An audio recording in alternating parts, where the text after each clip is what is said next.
Okay, so this is the first of what I call edit sessions or edit session. I haven't thought of the exact name yet. But what I will be doing is editing a client's project as if I'm sitting with a client. Now, I don't do that anymore. I used to do it only when the client requested. When I first started editing, I would go to service bureaus when I didn't have my own equipment. And so there I would meet with the client and we would edit their projects. But editing with the client is much less productive because a lot of clients don't understand the editing process. They want to start or they want to edit, I guess they want to edit a final version right from the start. They don't understand the process of maybe hopefully the way they wrote their script where you write a rough cut and then you polish it down to where you get it to where you think it works best. So a lot don't understand that and they want to sit with me and unfortunately nitpick. Could you put this here? Could you put that there? Could you put his name there? Could you, that color doesn't match so good. Could you cut? So it becomes a maddening process. Now, some clients insisted on it. And what I would do is I would charge them more to sit with them and edit. And I would tell them why. I'd explain it to them in a nice way. I'd explain it to them. Because my normal process, which you're going to see right now, I'm opening up a fresh project that I just received from a client. I have some clients that mail me in hard drives with content on it. Now, I know a lot of you out there saying, well, why don't you just use, upload it online somewhere, Dropbox or whatever, share files or large files. And I've tried that. But I'm talking about lots and lots of different clips. And sometimes when I'm working with a cameraman who I don't know, they will, do a batch upload. And some will fail. Some of the uploads will fail. Some of the uploads will become corrupt. And then, unfortunately for me, I have to sit there and download each file and try to make sure each file is, so no. I always get my clients, and I tell them in advance, I know it's old fashioned, but I'd rather you deliver me a hard drive with the content on it, and I will send you the hard drive back once I pull the content off and put it onto my hard drives. So that's the way I do it. And I tell people up front, and I tell them the reasons why. So anyway, I received the hard drive yesterday from a client in New Jersey, friend and a client. And so he runs an acting school. And you have seen on my site, if you look through some of my clips on my site, you've seen some of the funniest bits that I've edited for him over the years. I've been working for him for almost 10 years now. And before that, we were partners producing independent films. And we produced probably 10, maybe 10 feature films. And some went to big distributors. But we got to a point in our producing life that we realized if we couldn't raise the money to jump up to those high budget levels where we needed to be at, then we had to stop because many of the films didn't have a great return as we'd hoped. And we had investors on some. And, it's the business, the film business. That's why they call it the film business. If you're not making enough profit, then you need to pivot to something else. So he teaches acting classes. He's been very successful and he has a great acting school. And he has recently allowed me to use some of the clips of his students on my brand new YouTube channel. Well, not brand new, but my grand reopening YouTube channel that I had just reopened. It's almost been 4 months now, I think. I think it's almost been a solid 4 months. And I'm making good progress on my YouTube channel. And I have some ideas. I just came up with an idea. I'm not going to mention it now. I just came up with an idea for an original humorous project because that's what this is all leading to.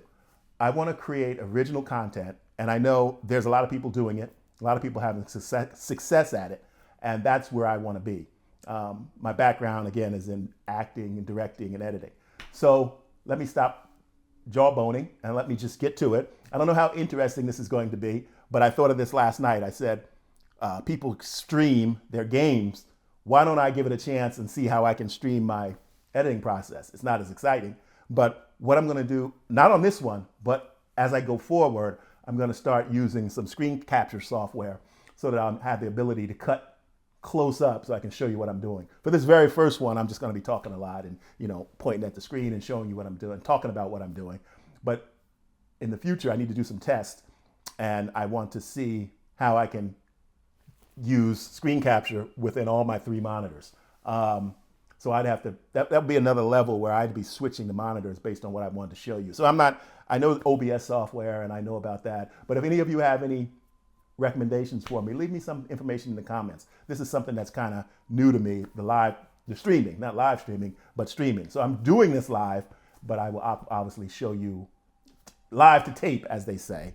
I'm going to obviously upload the tape of this session. Now, one of the things I want to mention before I start out, which I'm so excited about, is that this morning, probably around 4 o'clock in the morning, I had the idea to do this. Last night, I was watching I was on YouTube and I was watching a host. Let me move a little bit closer. Last night, I was on YouTube and I was watching a host, and he was giving some great information, and I thought it was good. He was talking about how to screen time, how to watch hours, how to get your watch hours up. Now, at first, I thought he had some information that was pertinent to me, but I think he was talking more about gamers who play and broadcast their gameplay. And that's always amazed me, and I know it's a big thing. And he was talking about how the screen time, and I'm really not, as I got towards the end, I thought he was saying that the screen time was counted towards the, 4,000 hours we need to monetize? And then I think that's what he was saying, but I'm not sure. And if you know for some answers, please leave me some information down in the comments. I'll appreciate that, and straighten me out on that. So I don't know if gamers get that qualifies towards their hours to monetize by streaming, because they can play the game for a really long time. And so if that's streaming, will that count towards their hours? So that made me think about this. I do a lot of editing, and as I get better as far as getting some screen capture software so you guys can follow along, I can edit and I can talk to the camera as if I'm in the edit session with a client. And the great thing about you guys, you won't be able to instantly give me your editing ideas. But that's not the point of it. That's not the point of it. The point of it is, if any of you are new to editing, and I edit with Premiere Pro, the current version of Premiere Pro, CC, Creative Cloud, and I've been editing with Premiere Pro for years. Honestly, to tell you the truth, I started with Premiere Pro with the very first edition, and I'm not sure when this was. Was it in the mid 90s or the early 90s? I think it was the early 90s. And if you look it up, I don't know if it's in print anywhere, because they probably could have gotten rid of it by now. When they released the very first Premiere Pro 1, I have a book right over here that I bought during that time. We were trying to figure it out. A partner of mine who we were creating some films together. That was the first try at nonlinear editing. So, but anyway, long story short, he was having a problem with the audio sync. So he called me in. I didn't know too much about nonlinear editing, but I was able to take the book. I bought the book and I read it, and I told him when I was ready to come in. So I read the book about the first draft of Premiere, and they didn't say anything anywhere about an audio sync. And it was an error. It was a known, and we didn't find out until later that it was a known issue. At that time, the internet was still relatively new to us and to everybody, really. And once we did a search, we found out that we weren't the only ones that was having an audio sync problem. The audio was starting to drift. We were editing 90-minute features. So everything was going good for maybe the first 30 minutes, and then the audio would slowly start to drift. And it was a known issue. And, obviously they released the software anyway. And good thing they did, because, it's Premiere. It's Adobe. And so that's just a little quick aside story. But the great thing about this, what I meant to start talking about, was the camera I'm shooting this on. I went upstairs and I pulled out my HVX 100, not the HVX 100A, what is the other one, the 170, but the HVX 200. HVX 200. I pulled out my old HVX 200, my DVX 100 I sold. But my HVX 100, I pulled that out, and that's what I'm shooting this on. And I haven't used this camera in I haven't used this camera since God, I can't even remember. One of my last feature films I shot on this camera was called Flicks Chicks, and you can find that online. It's been distributed. That's one of the ones I might check into to see if our rights have returned to us, because I might put some clips, and I think I am going to put some clips for Flicks Chicks on my new channel, my grand reopening channel, because there's some really funny stuff that Joshua wrote. Joshua Nelson was the writer and my co-producer, and he wrote some really funny stuff in Flicks Chicks. So I might use some of that and then in the description for the clips I put up for Flicks Chicks. I'll let you guys know where you can see the film online if you'd like to. But anyway, HVX 200, not the A. Any of you guys are familiar with the camera. So this was a hybrid camera, which I was thinking of, funny, when I was setting it up this morning. And it's working. I was so happy that it was working because it records to P2. So right now I'm shooting on a 64 gigabyte P2 card, and I can shoot continuously in 720p DVC Pro. I can shoot continuously for almost 3 hours. I think it's like 2 hours and 2 hours and 40 minutes, or 2 hours and 50 minutes, something like that. So I can shoot continuously. That's why I'm talking so much. So I figured, okay, yeah, let me pull this camera out and see if I can get it to work. And that would allow me to do what I'm doing now, this project, this test project, the pilot project called Edit Sessions, which I haven't come up with if that's going to be the exact name or not. So I decided to put this together. I put the camera out, and luckily I found all the pieces. I had kept all the pieces together. I had it originally in a Pelican case, but then I had moved it because I used the Pelican case for something else. But anyway, I found all the pieces for my HVX 200, recording on it right now. And it's going to give me a lot of time to record, talk as much as I want. You can click over, you can watch as much as you want. But like I said, this is the pilot episode. It's very raw. I'm not going to be talking this much in the new episodes as I go forward. And I need to figure out how to use screen capture effectively. I have 3 screens, and sometimes I use all 3 screens when I'm editing with Premiere. But most of the time I just use 2. So I think what I would probably have to do is somehow be able to switch between the 2 screens I'm editing with if I want to show you something. And I know there's a simple way to do it. I just haven't tried to figure it out yet. But so for this first session, it's just going to be me. It's kind of a test. I'm going to be editing the project that just came in, like I said. It's from an acting teacher who records scenes for his students, and so the students can have material for their acting reel. So I go through the scenes and I find all the mistakes, and I make the actors look as best as possible. It takes time. I'm not going to show you the whole thing. I'm going to show you different stages of the progress. So this is the first thing I always do. I did some of it already. I received the drive yesterday in the evening. And so what I did was I took the drive and I downloaded the footage onto my hard drive, and to make sure it was there. So I compared the two files from his drive and the file to my drive to make sure it had the same amount of content. I always compare the file number and then the amount of footage. And so once that was done, took his drive, put it away safely for backup. And then I opened up a new project file, and it's called the Monologue Projects. I just gave it a temporary name. That's what he called it. So we might change the name, I'm not sure. So I'm going to start the Monologue Projects. And the very first thing I do, which is kind of tedious, now my client, him and I have worked together a long time, so he always slates his content for me. And I'm able to do the first thing where I create folders, and I put all the clips from each individual scene. It's a bunch of scenes, monologue scenes, and I put all those in separate folders. So that's my very first step. And I make sure I have everything that I need, all the elements for each scene. And then once I do that, I usually take a break. So most likely what we're going to do today is divide everything. And once I have everything divided, then I'll see how I feel after that. Sometimes what I do is to pick myself up. I always create a great little opening. I use Motion Array, and I find some stock footage, and I create a nice little opening montage so that when the students first turn on their project, they'll see an opening like a show, with some nice motion graphic credits and maybe some video images behind it and some nice music playing along with it. And if it's an outside scene that I decided to use, I'll put special effects in there, sound effects in there, whatever's necessary to make it nice, because the students are learning, they're practicing acting. And so when they see themselves, it encourages them, talking as an actor myself, it encourages them to, oh, this doesn't look bad. And they have confidence to, go forward with it, even though they're probably just going to use a little bit of it on their acting reel.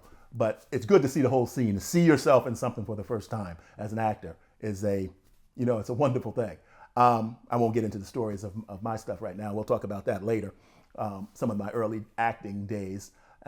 So what we'll do now is I'm going to move back over here to the computer, and I'm going to try to remember to talk about what I'm doing, since you can't really see my screen that well. So back over here.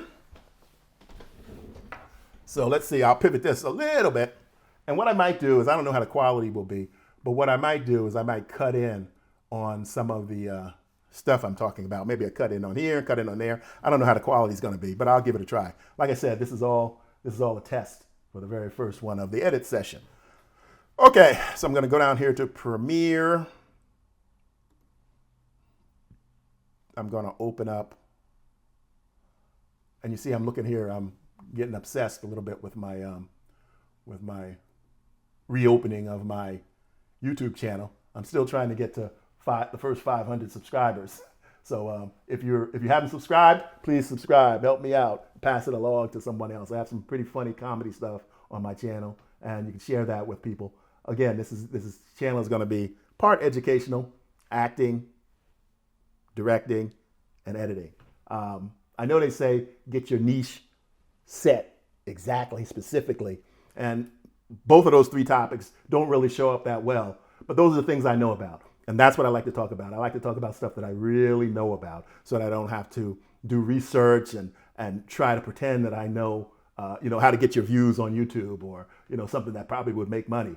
I want to talk about something that I'm passionate about and that I enjoy talking about. So that's why I'm sticking here.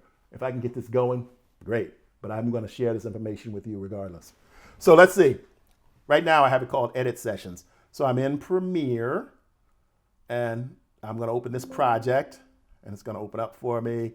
And then it's going to say, I'm at the very beginning, it's going to say Import Media over here in this left window.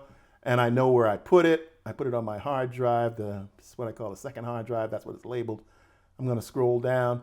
And what I did was I created a new folder right here called P2 2025. And it's so funny to see that because, I never thought I was going to use this camera again. And much of the information. Now, wait a minute. Maybe I did something wrong. I'm not looking for that. I'm looking for, I started to freak out for a second. I had done some tests on the P2 camera today to make sure that it was working. So I'm not looking for that. I'm looking for the information for his editing show, which is called, for my client's editing show, which is called, I just said the name, where is it? I'm gonna pull this down here, which is called Edit Session. Now I need to remember where I put it. Let's look on the other hard drive. Right now I have 2 FireWire drives connected. I need to get a new one. Let's see, it might be in here, might be in Laz. It's not in there, let's see. Edit Session, nope. So let me go back to second hard drive, and let's see, Edit Session. No, see, I keep looking for the wrong thing. It's called,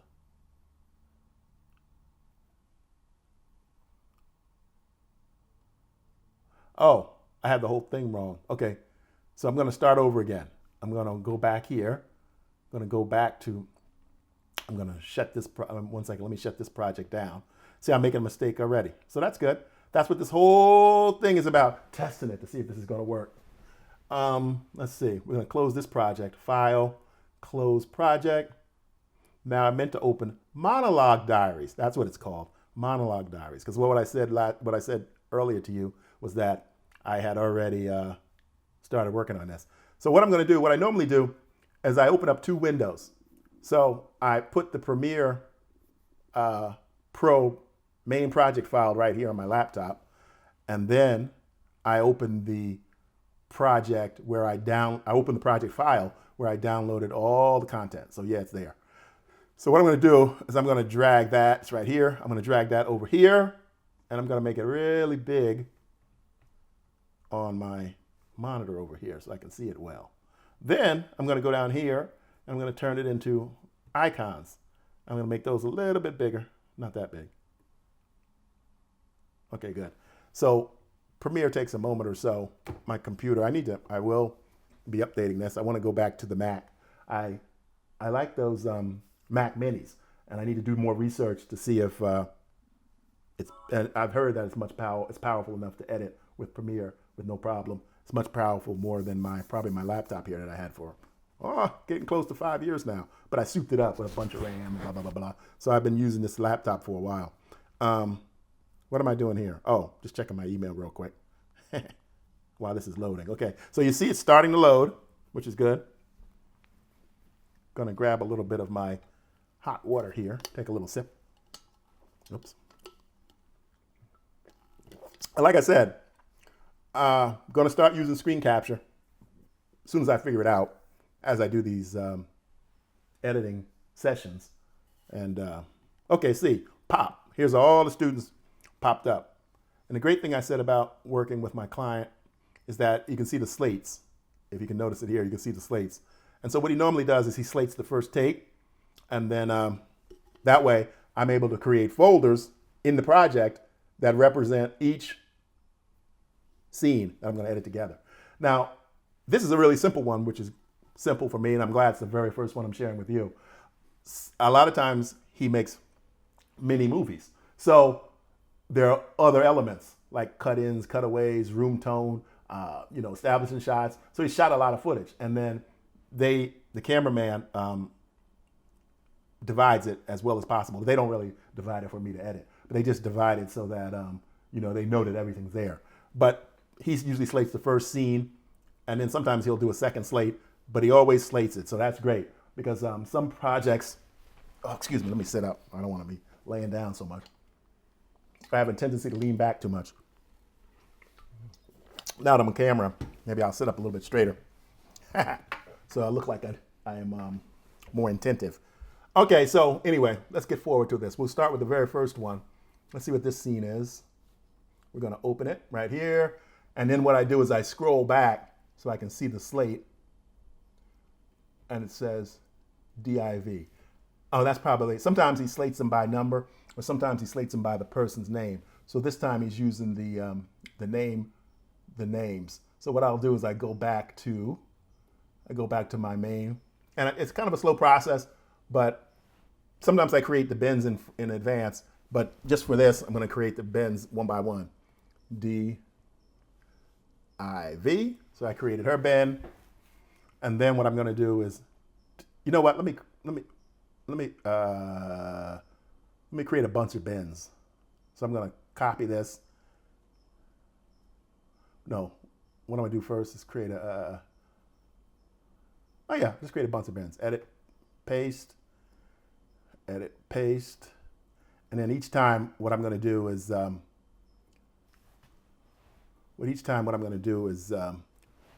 change the copy and paste. So what I'm doing is creating a bunch of bins. It looks like I have about 1, 2, 3, 4, 5, 6, 7, 8, 9, 10, 12. Looks like I might have about 12 scenes. So I'm going to create about 12 or so bins. Copy and paste. So what I just did was I created a whole bunch of bins, and the character's name. What I'm going to do is just start with this bin. I'm going to use her name, which is, what was it? DIV, and I'm going to call that 01, scene 01. DIV is going to be scene 01. Then I'm going to go to the next person and see what they're. So what I should do then too, is while I'm doing it, what I normally do, I'm getting thrown off a little bit because I'm talking to you guys. I'm going to put her in her bin. I'm going to grab all 3 clips that go with her scene, and I'm going to put them in her bin. Boom. And then you'll see all 3 scenes for her are in there. Then the next one, I'm going to see what the name of this person is. What does it say? Lindsay? Lindsay, looks like Lindsay. So I'm going to put her. I'm going to name the next folder after her.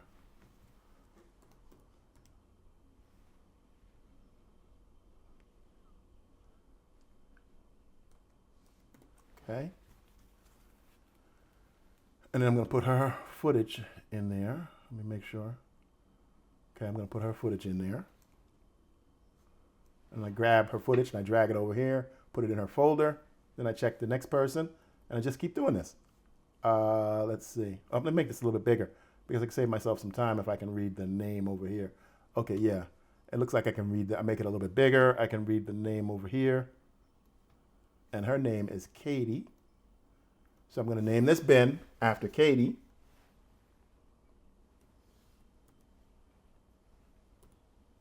And like I said, this is a simple project, which is a good one for me to start this with. because there's not that many clips for these monologue scenes.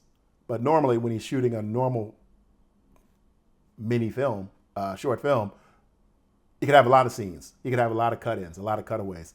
And so, I do the same process, but sometimes I have to search through if he decided to shoot, the establishing shot somewhere else, the cut-ins, cutaways, and if they have if he does, sometimes he even does special effects with his students. So he'll shoot special effects shots and then label it. He always does a great job of labeling them and slating them for me and putting them, and then I can put them in the right folder. But some clients, I had to start telling clients, there actually was some project that was potentially lucrative that a successful YouTuber was doing, young woman from a different state, I forgot where, but we had connected and she wanted me to edit her scenes that she shot. And she too was also working with kids, young kids, and maybe teenagers. And so it looked great. And she was getting successful. She's probably more successful now because ultimately she would have found an editor. It was something that I wasn't interested in doing, that I couldn't do because it was just too much time. And the pay rate wasn't equivalent to the frustration level because she would be directing, she'd write the scenes, she'd give it to the kids, and the kids weren't real professional actors. They weren't even aspiring actors, some of them, just kids that were relatives of hers. So she would give them the scenes and they would come to shoot and they would not know any of the lines. It was like some of them didn't even read it at all. And so she'd be off camera whispering lines for them to say, and they were supposed to say the lines somewhat believably, and sometimes they would say part of the line, half of the line, and sometimes she'd have to whisper it word for word. So I would have had to cut word for word and paste the scenes together to make it look like the kids knew their lines. No. So unfortunately, I had to turn it down, and then she wanted me to do some special effects stuff, and she didn't like that, so we ended up not working together. It wasn't a problem, but it's just that sometimes when people don't know the proper process of making films, the stuff they do, a lot of stuff that they do on YouTube, the creative stuff, they have to edit it, or someone who's a friend of them who knows their mindset, who knows their sensibility. I'm not, as you see the work on my channel, I'm not one of the flashy jump cut editors. I never enjoy that at all. And I know that's a trend. I know that's what people like. But no, I don't like it. And so I don't do it. And I don't take on work that does that. Unless the pay rate is something that, I can't pass up. But most of the time, editing jobs aren't, extravagant pay. Recently, I won't say his name because I don't want him coming after me. Or not coming after me to hurt me, but coming after me, a prankster YouTuber. Really well known. I didn't know how well known he was. I saw his ad on Indeed because I still run my video production business, so I'm constantly looking for new clients. And sometimes you'll see remote video editing jobs, and nowadays I see much more of them than I used to. So I applied to it and blah blah blah blah, and then I sent in a first sample, and they liked my work. Then he told me to do a video. The next stage of the interview was to do a video and reply to the email they were giving me, and to see if I could follow directions. It had what I was supposed to wear, how I was supposed to dress, how I was supposed to talk. And so being an actor, I did it, and it was fun, the little shoot. And then his people sent me a sample footage, raw footage from an event they went to, and they wanted me to edit it together creatively and to see how my editing style was, if it matched with theirs. And they were paying me pretty good. It would have been an ongoing gig. Would have been the starting salary was $100,000 a year. Even when I say it, I laugh because I can't believe that some of these YouTubers are so successful. But anyway, it was $100,000 a year. So I said, okay, yeah, let me do it. And I took the raw footage, started working on it, and I decided, you know what? Instead of dragging it out, and they gave me a deadline too, which was good too. I had like 3 days to edit it. So I decided to go ahead and do it in one day. So I reviewed the footage. Same process I do here, divided everything. And I decided to do an all-nighter. Made some coffee, got me some junk food, cookies and stuff, and I pulled an all-nighter. I worked 14 and a half hours straight on that video, and they didn't like it. So the job interview ended right there. But anyway, I'm glad I'm working on my own channel. That was earlier this year before I started to revive my channel. I'd rather spend the time working on my own channel and doing stuff that I like than working with someone who I know I'm not the person to edit their footage. You know, when you're doing really creative stuff like that, you need someone close to you who knows your sensibilities, or you need to do it yourself. But if you don't have time, obviously, if you're a successful YouTuber and you have a crew and people and you're making money, no, you're not going to sit there and edit. You know, you're going to hire somebody to edit, and that's what you do. That's what you should do. And but I wasn't the guy. You know, so I knew it. Number one, they're in their late 20s, and I'm old, so I just wasn't the guy. But anyway, that was, and so now I'm not really going after any more YouTube related clients. And I had stopped years ago because their style of editing was something that, you know, I wasn't into. And editing is, as you guys are looking out there, it's not just a technical thing. And a lot of people think editing is drudgery, but it's an art. And if you enjoy it, which I do, it's a creative process, and it's a great creative outlet for me. That's why I actually turned to editing for a while now. I'm about to get back into directing as soon as I get one of these projects I'm working on off the ground. But anyway, let's get back to what I'm working on here. So let's get back to dividing our footage. The next, Kelly.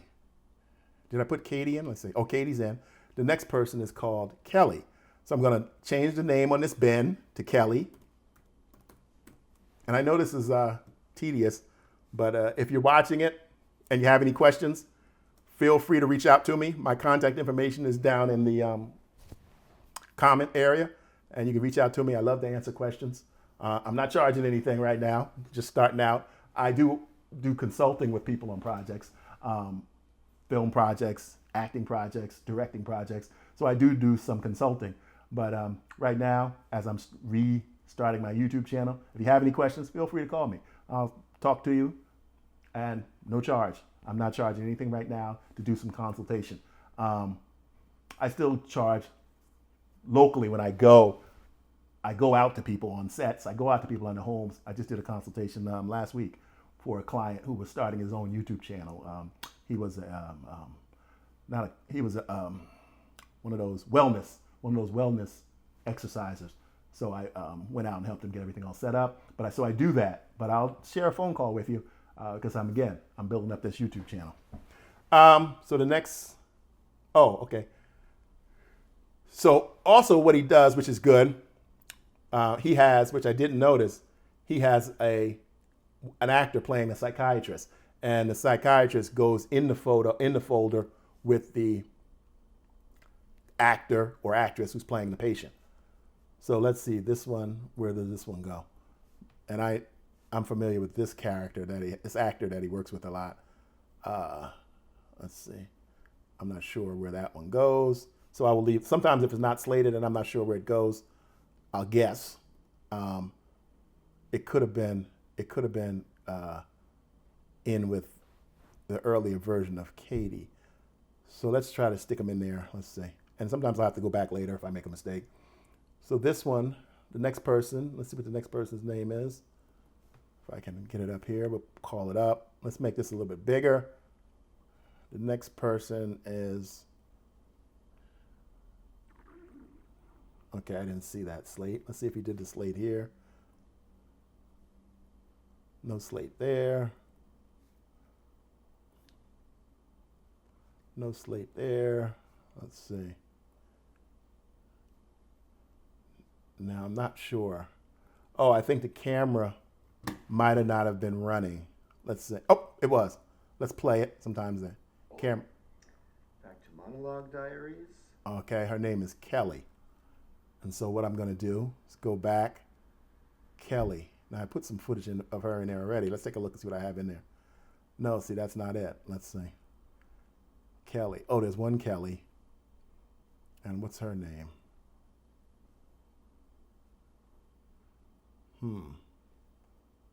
So she's in the wrong folder. Let me bring her back over here.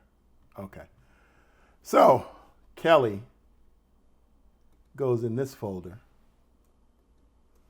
So put Kelly in here. And sometimes I'll have to divide everything by how I can easily identify everyone, and then I'll go back and fix if I've made any mistakes. So his name is Matt, so I'm going to label a folder for Matt. And then I'm going to grab all the footage for Matt, which was nicely slated, put that in there, okay? And then periodically I save it. And his name is, what is his name? Let's see.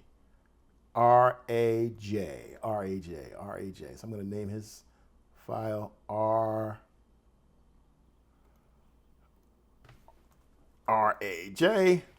Then I'm going to put all his clips in there. R-A-J. And the next young lady looks like D. So I'm going to label her file. We got, you know what? Before I move on to D, I'm going to create some more folders, empty folders. So I'm going to copy those folders and then I'm going to paste them back in. Now I got a whole bunch of folders. Okay. So let's see. Let's organize this. All right, good. So the next person is D. So I'm going to go down here and D, D-E-E. I'm going to put all D's clips into this folder. Label the D, select, and move those in there. Good. Usually I save whenever I'm thinking about it. Her name is, looks like, sometimes I can't see it. Let's see.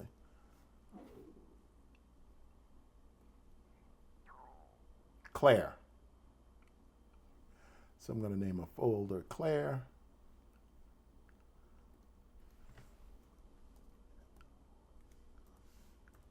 Okay. Then I'm going to put all of Claire's clips in her folder. Okay, just those two. Okay. Claire. Okay. Now the next one is, what's her name? Let's see. So I have to look for the slate. Let's go to the beginning of the clip. Let's play it. Sometimes you have to play it because the camera, it happens so fast. I thought maybe. Okay, I didn't see him slate that one.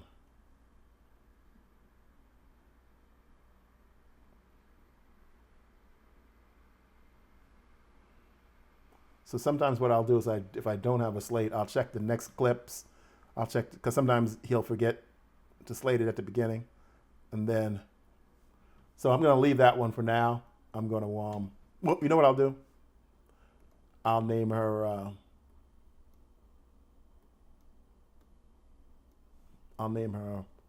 Black Shirt. So I'll just give him a temporary name. Give her a temporary name until I find out. Okay. So sometimes I'll name them with temporary names if I don't see the. Oh, I think I saw the slate. Thought I did, but now I don't see it. Let me go back to the beginning and play the clip. Maybe I wasn't all the way at the beginning. Rolling? So he said rolling. So we'll play the clip a little. I thought maybe when my No, grandmother died last I don't year, see the slate. just because there So was what I'll do is I'll grab this, grab that, and just leave her labeled right now as Black Shirt. I think that's what I did. Oh, no, I didn't. So I'm going to grab her clips, and I'm going to put them in here where it says Black Shirt. Good. And if I don't find her name, that's fine. He knows their names. And it looks like her name is DJ, so I can, this folder will be called DJ. So I label that folder, and I'm going to grab all of her images. I'm going to put DJ's folders in the DJ in the DJ folders. Good. So we'll save that. And then let's take a look at the next one. It's kind of blurry on the slate, it looks like, but let's give it a shot. Rolling? Jade. Yep. Okay, so I'm going to name her folder Jade. And then I'm going to grab all of Jade's clips.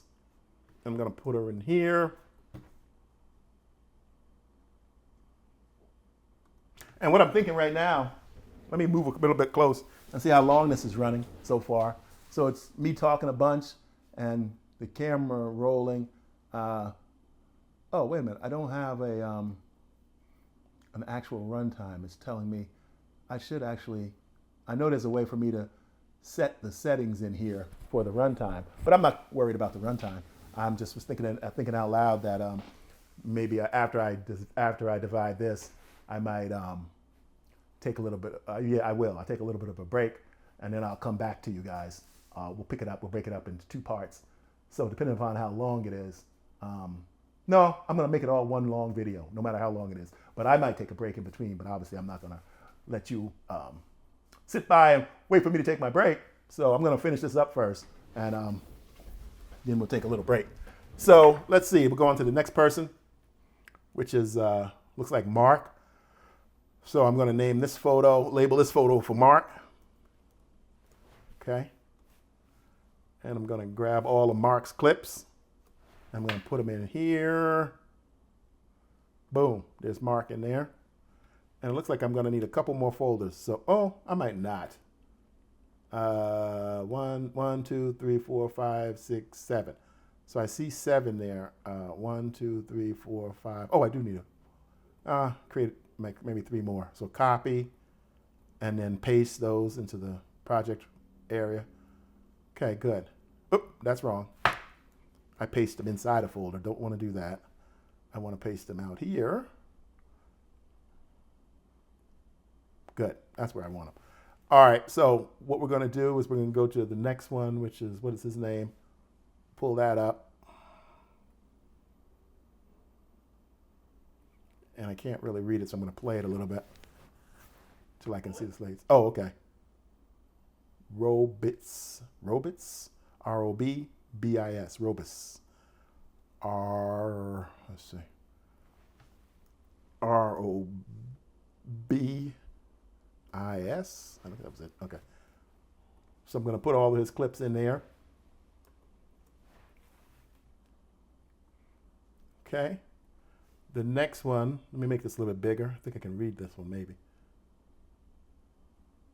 J-E-A-N-I. J-E-A-N-I. Put all of hers in there. Jeannie, I think. Okay, copy. Put that in there. Very nice. Save it every once in a while. What's that? J-A-I-L-T.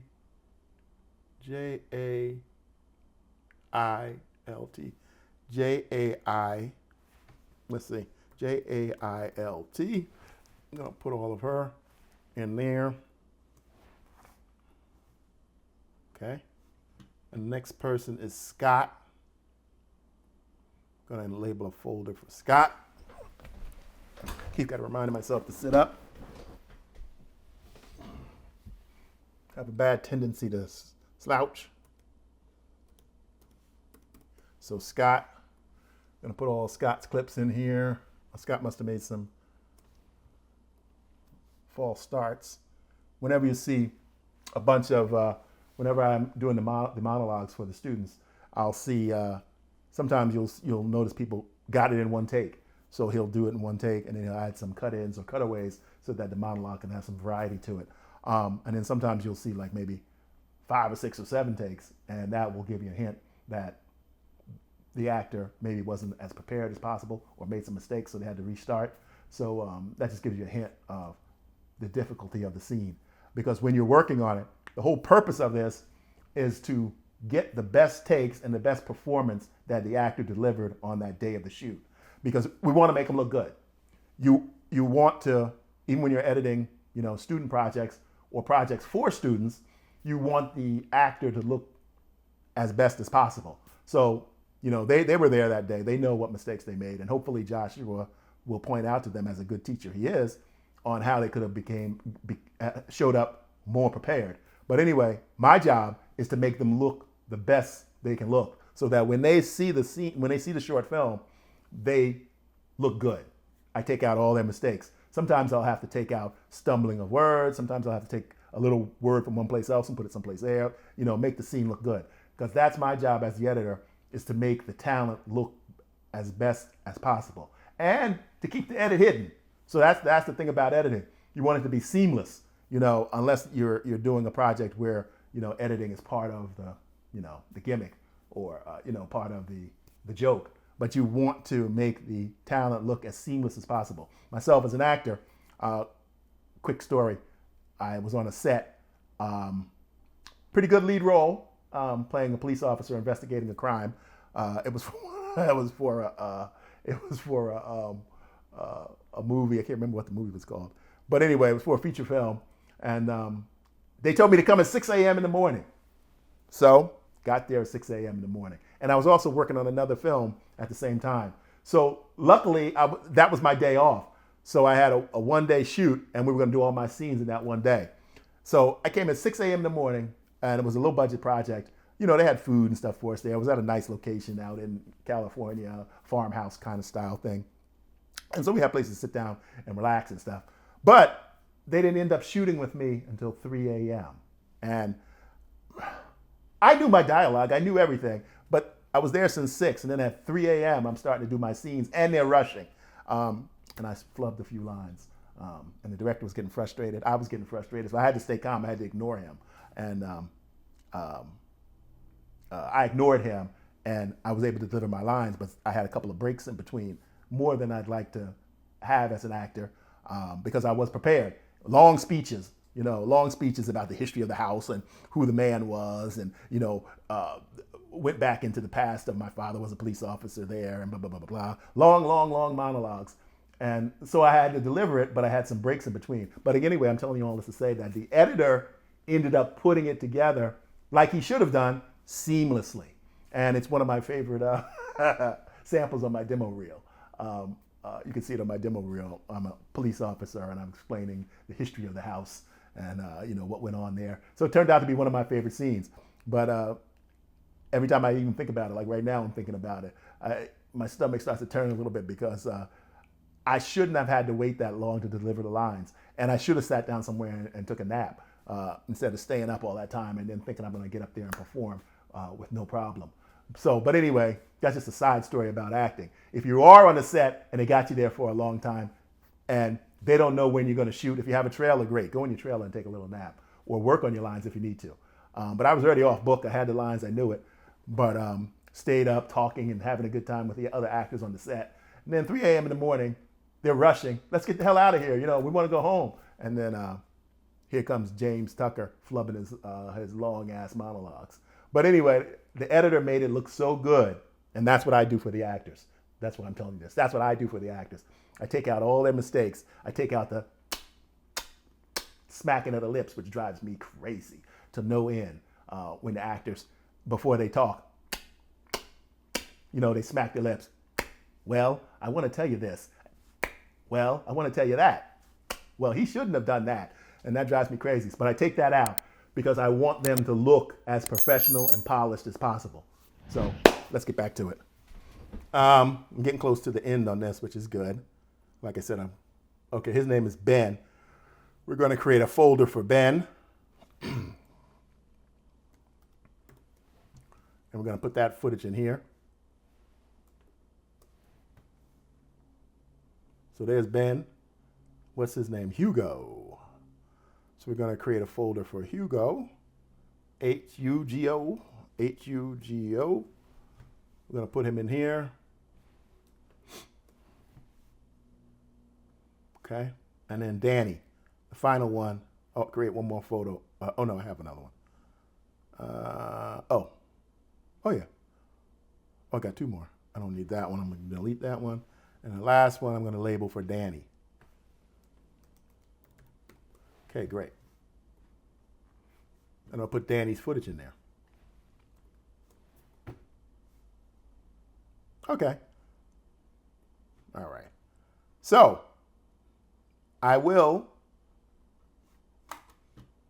what I normally do, the beautiful thing, I'm going to move close in a second. Okay. So, the beautiful thing about editing and being an editor and working for myself, which I really enjoy. Now, it's always difficult to find clients. Don't let anybody kid you. it's a hard road. I had to pivot my business a lot. I even started recently doing, not recently, last 2 years, I picked up a client in Georgia, a remote client, and I'm the website manager, content manager. So what I did was I was referred to them by a colleague of mine who had worked with me at when I was in Georgia. 2 years ago, here's a quick story I told you already, but I'll say it again. 2 years ago, almost exactly 2 years ago, I lived in Georgia for 2 years. I left my home in California and my family, and I went to Georgia. And actually, it was more than 2 years because it was at the beginning of the COVID crisis. Once we realized that the lockdown wasn't going to last 2 weeks, like they said. I always think about it as soon as the news said, "Oh, we're going to lock down for about 2 weeks. Let the virus work its course, and then everything will go back to normal." And my wife was the first one to tell me, "Oh, it's not going to be 2 weeks. Once they get us locked down, they're not going to want to let it go." And she was right. I mean, I didn't even think that. I mean, I'm always a conspiracy theorist. I listen to Coast AM all the time. I loved Art Bell. Rest in peace, Art. But at the beginning of the COVID crisis, when the lockdown was going on, I told my wife I wanted to go to Atlanta, and I didn't know how long I was going to stay. I wanted to go to Atlanta and try my hand at their acting market because I had always wanted to do that, and I had never really found an opportunity to do it. You know, normal life where you got to work as an actor who's not, A-list or B-list. You have to work other jobs. And luckily for me, I have the skill of video and production, that kind of stuff. So that's what I always do. But I wanted to go to Atlanta and try my hand at their acting market. So what we did was her and I, we packed up the car, we drove across country, and we went to Atlanta. And we stayed, when we first got there, we stayed in some hotels and stuff like that. And then I found a place where I could, rent a room. And then she came back to California. And I found a great agent, one of the #1 agents, Houghton Talent Agency. If you're ever in Atlanta, tell them James Adam Tucker said they're #1. And they were the best agent honestly the best agent I've ever had. And I've been in this business for over 30 years. And I was sad that I had to leave them, but they only represent people in Georgia for projects in Georgia. Sometimes in New York, but mostly projects in Georgia. And that's why they're so good, because they specialize. But anyway, I had them, and they got me out on so many auditions. More auditions in those 2 years, probably than my whole 30-year career. And I'm not talking about just small roles. I'm talking about lead character roles. And I did book about 5 roles, good roles, while I was there. But ultimately, I had to come back to my family and come back to California.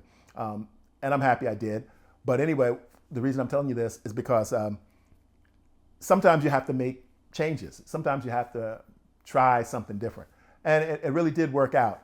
But what I'm saying again, I was talking about editing. And editing has always been my way to make a living. Things change. Our business is called On Web Television. And our business slowly started to go downhill. And I think it was because of that bad economic market in 2008. We started noticing things started to change, and slowly. And we had to make a pivot. And so I pivoted, both of us pivoted. My wife does consulting with clients on a lot of different projects. And then I started doing more online stuff myself also, website building. And so last 2 years, I've been working with this client in Georgia where I'm their webmaster. I helped them overhaul their website and get it up and running. It was a really old website, probably from the early 90s. So, I had to do all the stuff of backing up all the content, blah, blah, blah, blah, and helping them move over to a new website called Civic Plus, which a lot of governments use. So I'm kind of a pro now on the Civic Plus websites.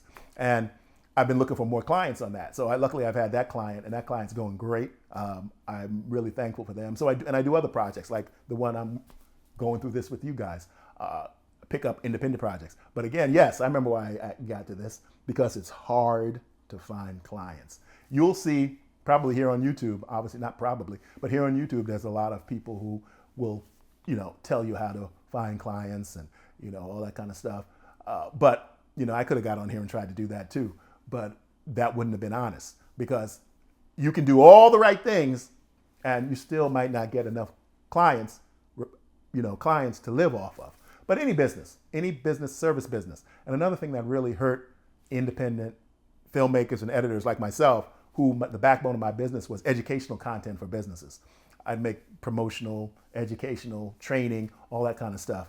The thing that really killed me, I think, was all the advances in technology, as far as the the iPhones and the quality of these Android phones and iPhones can shoot. All the editing software, the free editing software. A company can get anybody to shoot their videos now. They used to be my bread and butter, as Tony Soprano says. Editing for businesses, was my bread and butter. And as that started disappearing, I had to make a pivot. So I did pivot to creating websites. I create websites for not writing code, but from content management system, content systems where like Wix, like what's the other one? Snap Pages. One of the ones that I really focus on is local government is Civic Plus. So I'm kind of a specialist in that. So that's what I'm really saying, is that if you work for yourself, you have the flexibility. It's something that I love, but it's a double-edged sword. Sometimes you're struggling to find clients, and you have to figure out different ways to do it. And I wish that, again, I told you guys earlier, I've been on YouTube for wow. I've been on YouTube since the second year. So I've been on YouTube like 19 years. And I mentioned it in some of my other videos that I started YouTube. When I started YouTube, it was just a showcase to win over clients, to show them samples of my work. And it worked beautifully for, 10 years or so. And then I switched over to Vimeo. But anyway, it was just a showcase for me. I never really thought about the possibility of using it. And I don't even know when the monetization process started. I don't think it was there from day one. I've got to look that up. But if you can leave me some comments down there, a lot of you probably know it, yelling it at the camera if you stayed on this long.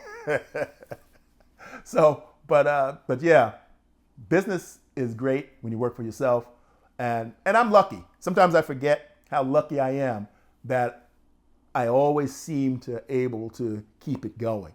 And it's a struggle. I'm not lying. It's a struggle. Sometimes I'll have to take my backup job, which is security. When things get really bad, I always keep my security credentials. I can be an armed security officer if I have to. That's my last resort. But if I have to, I can do that.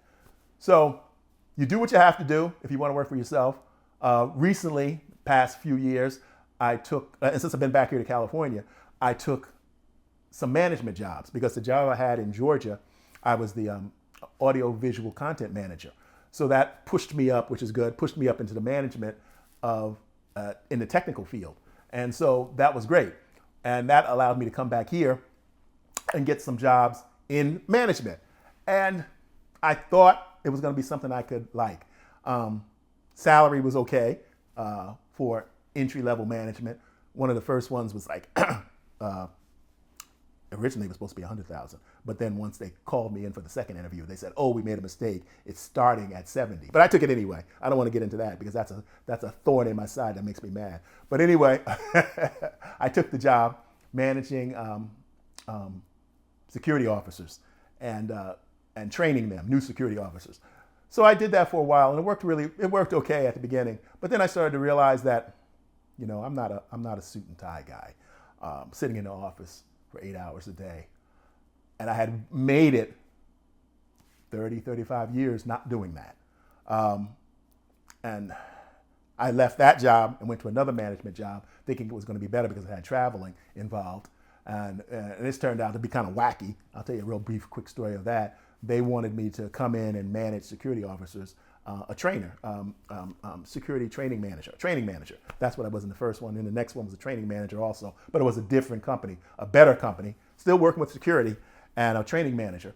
So we would travel around, had a business expense card, had a expense account. They would book us in top hotels, and I'm not talking about small hotels. I'm talking about the top level rated hotels. They'd book us in when we went to around the state to do the training. And I thought this was going to be one that I was going to stay in. I was going to push my creative stuff to the background and work on this job. But then they threw me a curveball. They threw me a curveball where they wanted me to teach jujitsu and wrestle jujitsu with the trainees and with the hospital staff and with the nurses, doctors, and teach them to defend themselves, because they had a contract for a big Kaiser contract for their security, and it reaches all over the country. This was a great opportunity for me, and the pay was good. And I'm not, I'm older. I'm not interested in, rolling around on a mat wrestling people and teaching people self-defense tactics that aren't going to work. You've got a crazy patient in the hospital, 5150, who's trying to fight the nurse or the doctor. Your little jujitsu is not going to do anything to stop that patient. But anyway, I don't need to get into all of that, but I had to leave that job also. So back to say, I'm back here working on my business like I should be, using these skills that I've been using for the past 40 years, teaching. I've been a teacher. I taught at UCLA Extension Program. I taught at adult schools. I taught at high schools. I taught at colleges. But I don't really enjoy teaching that much, but I can do it. But I love consulting one-on-one. If you have a project and you need someone to come in and give you advice on your specific project, not general movie making advice, my counseling or consulting is specific to the project you're doing or that you want to do. So that's why I've been hesitant to put together the material, but I'm going to start putting together my consulting material. And I've been consulting people for years on independent projects, and it's been on and off, but I had never really formalized it. But the great thing here about YouTube is this gives me an avenue to find clients anywhere, and if they need someone to come in and help them with their project, like I'm doing, for instance, if you're doing a romantic comedy and you want somebody to come in who is a director who's directed romantic comedies and can give you some advice on your specific project, can read your script, can help you find locations, can help you do whatever area you need help in, that's something that I can help with. So that's what I will be doing in addition to my YouTube and creating content here. I want to create comedy content though. That's what I really want to create. I'm not primarily as an actor. I always say I'm the straight guy, but I do deliver lots of comedy lines, but as the straight guy. And I enjoy that. But I want to start creating. If you look at some of my content here, I'm always pulling the best and the funniest pieces for you guys, my YouTube audience, and I'm putting them up there. And again, this is all leading towards creating content that's humorous. I don't want to come here and just try to teach you something. I want to create some content. Some of the best content, the humor content that I see here on YouTube, I love it because it's little short pieces of things. It's little series. You can jump around to different stuff you want to watch. You don't have to make any big time commitment like with an HBO series or something like that. I love that kind of stuff.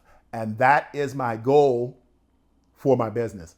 Create content here on YouTube and also offer my services as a, acting, directing, or an editing, and even overall film consultant. So keep that in mind, and feel free to contact me. My number and contact information are in the descriptions below. And thanks again. Tell somebody else about my video. So I haven't made the decision yet. This was a test. So I haven't made the decision yet whether I'm going to come back with the finishing of this editing, or I think I probably should wait. It might be better to wait, which I haven't. I'm still got it up and down. I still haven't decided whether I should have the screen capture software. So once I review this footage, and I'm going to upload this, obviously, if you're looking at it, you'll see that I did upload it. So I think I'm going to do that today. I'm going to upload this test. And then later on, I'm going to go back to my editing of this project for my client. But that's, again, in closing, that's the beauty of being able to work for yourself. It's a struggle. No matter what people tell you, it's a struggle. Even the successful ones have to continue to look for clients when you're doing independent productions. And now, again, the technology is killing us individuals, our small businesses out here who do video production, but that's neither here nor there. But I enjoy the freedom that it gives me. Whatever business you're in, if you love doing it, it's wonderful going to work. And I work when I want. Like right now, it's Sunday around 1:15. So I'm gonna cut off for the day. I'm gonna take a big break. I'll probably take a 2-hour break, and then I'll come back and I'm gonna upload this video. So you have that flexibility, which is a gift. And I forget that sometimes.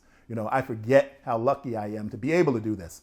As an actor, I've made it to a certain level. If you look at my IMDb page, you'll see that I've been working on and off for over 35 years, and I have some substantial credits. I didn't make it to where I thought I was going to be. I thought now I would have been an A-list actor, and maybe now I'd be past my prime now, and maybe I'd be doing B movies. But that didn't work out. But luckily for me, I had the production skill that I had learned in college, and the production skills are something that I loved, and I love creating content. And so I had that skill, and that's what I want to continue to do. And I'm telling you, if you have some kind of passion that you want to do, go for it. Life is very, very, very short. And once you're near the ending point, which I am, you'll realize, all the things you were chasing in your youth and all the things you were worried about, that one of my biggest worries was that I wouldn't become an A-list actor. And I didn't know what I would do after that if that happened. And it happened. And I thought that I wouldn't be able to make it through, but I did. So if you have a dream, go for it. You might not get there, but go for it anyway. Because the worst thing is to sit back and be old and then say, oh, I wish I hadn't quit. I have a lot of friends who wanted to do things, who are my age, who didn't try. They never tried. They may have failed. It might not have worked out, but at least you tried. I'll see you in the next one.